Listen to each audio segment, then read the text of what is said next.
Good day, everyone. A warm welcome to the debate on Press TV. I'm your host, Behrouz Najafi. It seems that humanitarian aid has emerged to serve as a key political battleground in the Venezuela crisis. President Nicolas Maduro has blocked the aid, accusing the U.S. of using the issue to stir trouble in his country. He has shut the Brazil border and saying that he may do the same to the Colombia border if need be. Now, in defiance, self-proclaimed President Juan Guaido insists that he will personally collect food and medicine gathered at the border on Saturday. Maduro and Russia regard the U.S. aid as a move aimed at toppling the Caracas government. What's the U.S. seeking by pushing for the aid?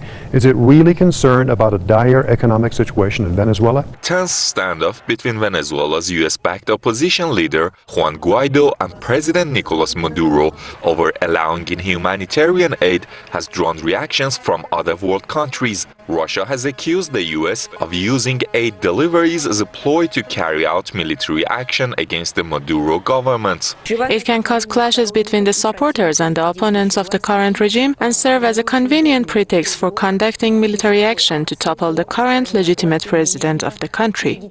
China has also produced a similar reaction. If the so-called humanitarian assistance were forcefully sent to Venezuela, it might trigger conflict and lead to serious consequences. This is not what anyone wants to see. China is against a military intervention in Venezuela and against any behavior that might cause escalation or even turmoil in Venezuela.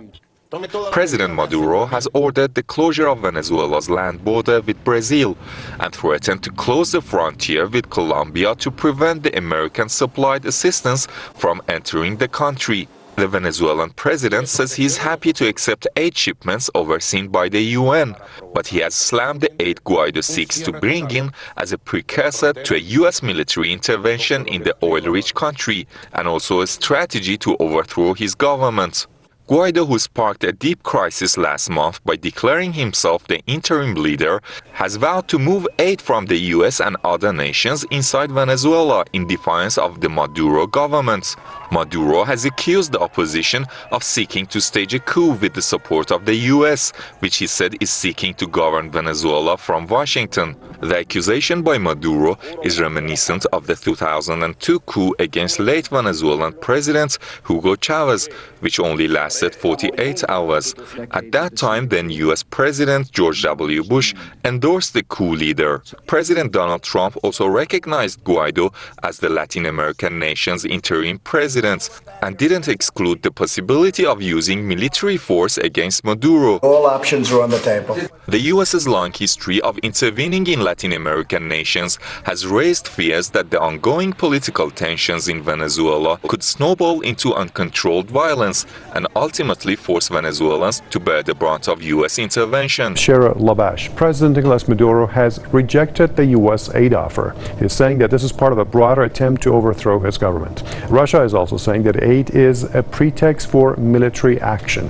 The Washington Post is reporting that 2 people have been killed. The blood is on President Trump's hands. It's on the so-called interim President Guaido, who has been a willing puppet to put this confrontation into place. What do you think the so-called humanitarian aid from Washington is really aimed at? The aid, yes, the US is trying to stir up there. They do not want to become yet another battlefield for US war of liberation as Iraq and Syria suffered. It's a very perilous thing, almost the worst thing in the world would be to be liberated by the United States. It guarantees you 20 years of war and devastation afterwards if you look at the Middle Eastern examples. Right. Cheryl? President Maduro received 6.2 million votes in the May 20th election. This is not a question of illegitimacy. This is a question of the United States trying to gain domination over the oil like it had before President Chavez. We cannot stand for the United States trying to take over the resources and sow destruction and war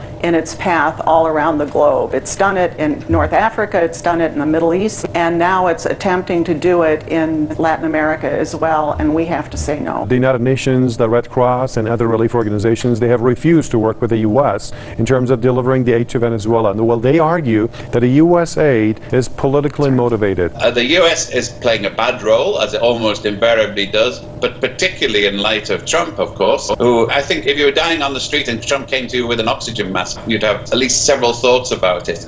If you look at what the U.S. policy has done throughout Central America, throughout Latin America, and throughout the world, it has created a huge refugee crisis that dwarfs anything that anyone can point to in terms of Venezuela. This is something that the United States has instigated. They tried to get all of the opposition parties not to participate in the elections, and in fact, the ones who did were vilified.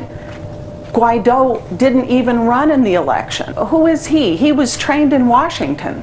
He was trained in Washington. We have to look at this historically and in a global sense. The United States has to stop the sanctions, stop the war, has to get out of Venezuela and Latin America and quit meddling in everybody else's internal affairs. The question is not Maduro. The question is not Venezuela. The question is the United States and what it's doing. $5.9 trillion has been spent by the U.S. military just on the books, not including all the secret funds, since 9/11, 2001. So there's a huge amount of resources that are being put into the U.S. military, and they are going to use it.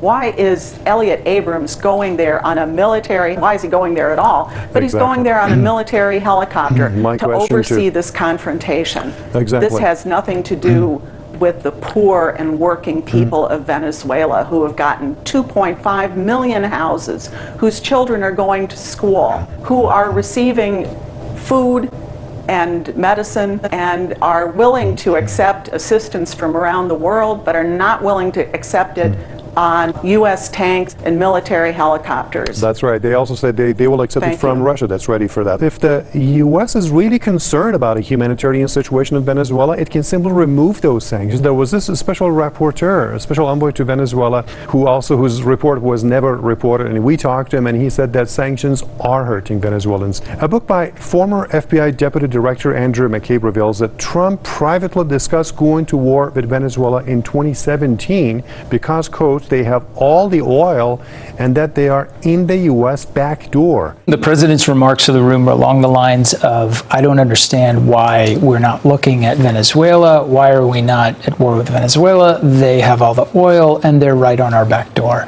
These were comments that caused us deep concern. Are we looking for a repeat of the Iraq scenario? Well, I think we're starting to see it unfold. I want to remind the viewers that in 2002, when there was a coup against President Chavez, there was a lie that was told that the Bolivarian Chavistas were the ones who were shooting on demonstrators. It was shown by an Irish TV team that was there and later made a movie called The Revolution Will Not Be Televised, that these reports by Western media, by the corporate media, were totally false, and they were used as an excuse for the United States to support that coup. We have to be very vigilant that people do not get trapped into supporting a false war by some tragic occurrence in Venezuela that winds up being an excuse. We only have less than 1 minute time left. One last question for both of you. Each one of you have 30 seconds only. Cheryl, how likely is a U.S. military intervention in Venezuela? It feels like it's very likely. And the argument that's being presented by the other respondent here is an argument to disarm the people around the world who are saying no war on Venezuela, U.S. out, no sanctions. Okay, Ian Williams. No U.S. war on Venezuela. Most Venezuelans agree with that as well. And I think it's highly unlikely. Trump might try it, but he doesn't have a coalition that's prepared to support this anywhere else in the world. Okay. He doesn't have the forces at home. The American people, jaded though they are sick of the wars that they've already been embroiled in and the consequences. I really can't see this happening. Almost Trump would have to stage a military coup in Washington to be able to wage a war in Venezuela. And I hope that there's too much sanity even in the Pentagon to countenance that at the moment. Okay, unfortunately we're out of time. Let me thank our guests. We had writer and anti-imperialist activist Cheryl LaPage from Washington, D.C. and senior analyst with Foreign Policy and Focus Ian Williams from New York. And thank you for watching the debate. We'll see you soon. Please use the YouTube tools to share this video. Share the link to this video with everyone you can to get the word out. Hands off Venezuela. And please subscribe and click the bell. Even subscribing and clicking the bell helps. And also check out this video, the full version of this video from the Bolivian president, where he goes into detail about the wrongs of U.S. foreign policy. There's an annotation to this video around the end of this video or in the video description.